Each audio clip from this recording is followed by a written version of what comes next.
नमस्कार मित्रांनो, दीपावलीच्या तुम्हा सर्वांना खूप खूप शुभेच्छा व स्वामीमय दीपावलीच्या आजच्या पुढच्या भागात तुमचं हार्दिक हार्दिक स्वागत आहे. आज धनतेरस, आरोग्याची देवता धन्वंतरी ह्यांची आज पूजा केली जाते व आजच्या भागात आज आपण अशीच एक स्वामींची छानशी गोष्ट ऐकणार आहोत व त्यातून स्वामी आपल्याला काय बोध देऊ इच्छितात ते पाहणार आहोत. मित्रांनो, आज आपण श्रेष्ठ स्वामी भक्त ब्रह्मनिष्ठ वामनबुवा वांबोरीकर किंवा वामनबुवा वैद्य ह्यांची गोष्ट ऐकणार आहोत.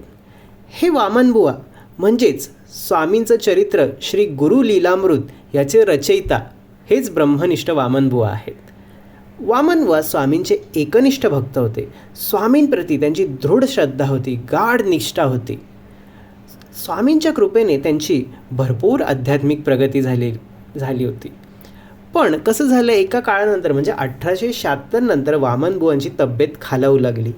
अनेक प्रकारचे आजार त्यांना एकाच वेळी झालेले होते व त्याचा त्रास त्यांना असह्य होऊ लागलेला होता. वेदना व्हायच्या, भरपूर काय काय दुखणी होती, त्यामुळे त्यांना अगदी नकोसं झालेलं.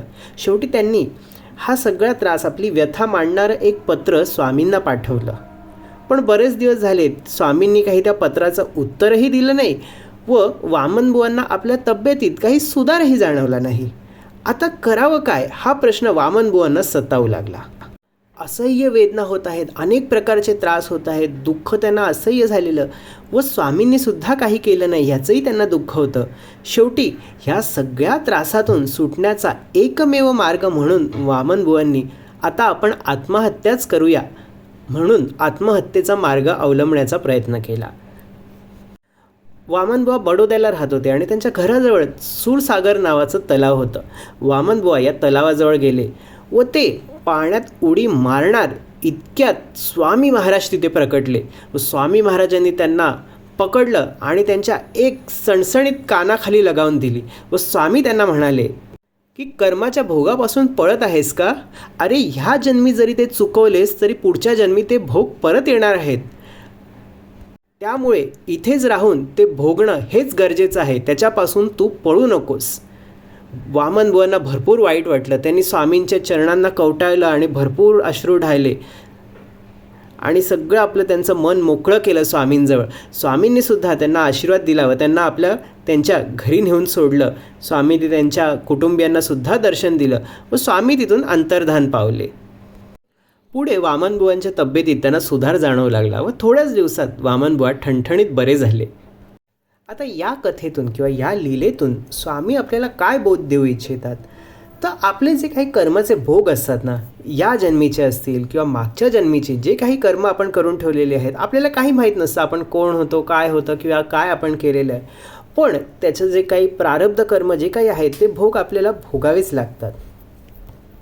आता जसं वामनबुवांनी ह्या त्रासापासून सुटण्याचा एक मार्ग म्हणून आत्महत्या याकडे पाहिलं, तर ह्यावर असं आहे की जरी आत्महत्या करून आपण सुटण्याचा प्रयत्न केला तरी ते भोग पुढच्या जन्मी किंवा पुन्हा अधिक तीव्रतेने आपल्याला भोगावे लागतात. जसं आपल्याला गणितात चक्रवाढ व्याज असतं ना, त्याप्रमाणे त्या भोगांची तीव्रता वाढून ते पुन्हा पुढच्या जन्मीसुद्धा त्रास द्यायला येतातच. त्यामुळे आत्महत्या हा त्या त्रासापासून सुटण्याचा मार्ग नाही. त्यामुळे स्वामी सांगतात की इतकं पण तुम्ही तुमची श्रद्धा ढळू देऊ नका, या शारीरिक त्रासांमुळे वगैरे इतकी पण तुमची श्रद्धा विश्वास ढळू देऊ नका की तुम्ही आत्महत्येला कवटाळाल. आता ह्या सगळ्यांवर तुमच्या मनात असा प्रश्न उद्भवेल की मग भोगायचेच आहे, त्रास बीस सगळं होणारच आहे, तर मग कशाला स्वामींची भक्ती करून काय फायदा होणार आहे? तर याचं उत्तर असं आहे की ज्यावेळी आपण गुरूंच्या कृपाछत्राखाली असतो, म्हणजेच आपल्या स्वामींच्या कृपाछत्राखाली असतो, स्वामी भक्तीत असतो, स्वामी सेवेत असतो, नियमित स्वामी भक्ती स्वामी सेवा करत असतो, त्यावेळी भोग तर आपल्याला भोगावे लागतातच, पण स्वामी त्याची तीव्रता कमी करतात. म्हणजे एक उदाहरण द्यायचं तर बाहेर बघा, भरपूर जोरात पाऊस पडत असेल तर आपण असेच त्यात गेलो पावसात चालत तर आपण भिजून जाऊ, पुढे जाऊन आपल्याला सर्दी ताप बीप भरेल, हा सगळा त्रास होईल. पण तुम्ही जर व्यवस्थित छत्री घेतलीत, रेनकोट वगैरे जे काही आहे ते घातलं आणि मग बाहेर पडलात तर बघा तुम्ही भिजाल, थोडंफार भिजाल, अजिबात नाही असं नाही, थोडंफार भिजाल, पण पुढे चिंब भिजून जो काही आजार बिजार होणार होता तो त्रास तुम्हाला होणार नाही ना. तसंच इथे आहे, भोग येणार, त्याच्याने जे काही त्याचं ज्या स्वरूपात ते येणार असतात, आजारपण म्हणा, संकट म्हणा, ते येणार, पण स्वामी त्याची तीव्रता कमी करतात.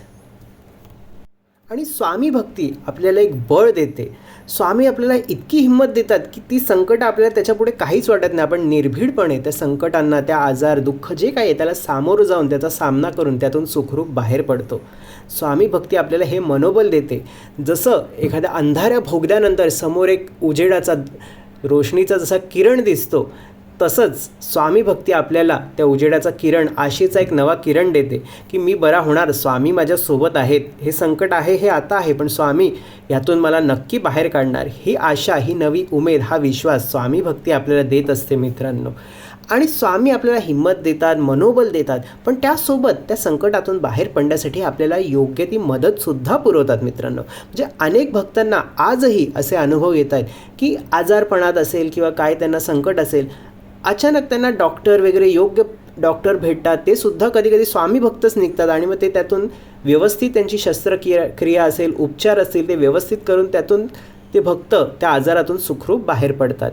किंवा काहींना एखादं ऑपरेशन करायचं असेल, काय असेल, पण जवळ पैसे नसतील, तर कुठून कशी कोण जाणे त्या पैशांची सोय होते, ते ऑपरेशन होतं व ते त्या आजारातून सुखरूप बाहेर पडतात. अनेकांना तर असे अनुभव आलेले आहेत, म्हणजे हे थोडं गमतीशीर आहे की त्यांना काहीतरी सांगितलं जातं की तुम्हाला ऑपरेशन करावं लागेल, खूप गंभीर प्रॉब्लेम आहे वगैरे, आणि मग ते स्वामींना मनापासून प्रार्थना करतात की स्वामी मला नाही जमणार, मला नको ऑपरेशन वगैरे, स्वामींना अशी प्रार्थना करतात. आणि मग काही दिवसांनी किंवा काही वेळाने ते जेव्हा नंतर टेस्ट पुन्हा करायला जातात तेव्हा डॉक्टरांनी त्यांना असं सांगितलेलं आहे की अरे तुम्ही तर पूर्ण बरे आहात, तुमचा प्रॉब्लेम जो काय तुम्ही सांगताय तो आता काहीच उरलेला नाही आहे, तुम्हाला काहीच गरज नाही ऑपरेशन करण्याची.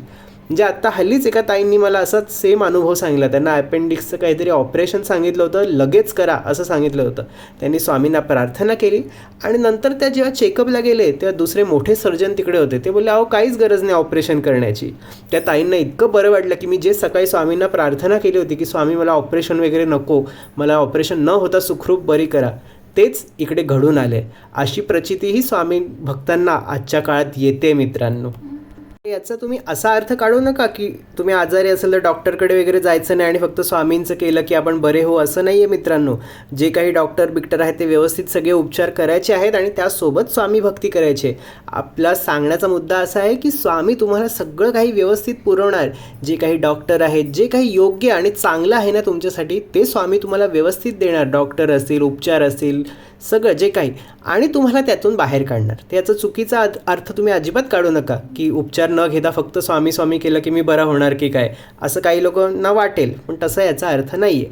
स्वामी भक्तीसोबतच योग्य ते उपचारसुद्धा घ्यायचे आहेत मित्रांनो. चला तर मग आजचा व्हिडिओ तुम्हाला कसं वाटला ते नक्की कमेंट्समध्ये कळवा. लाईक करा, शेअर करा आणि आपल्या चॅनलला सबस्क्राईब नक्की करा. चला तर मग स्वामी तुम्हाला नेहमी सुखात, आनंदात आणि सुरक्षित ठेवो, हीच त्यांच्या चरणी प्रार्थना. धन्यवाद. श्री स्वामी समर्थ.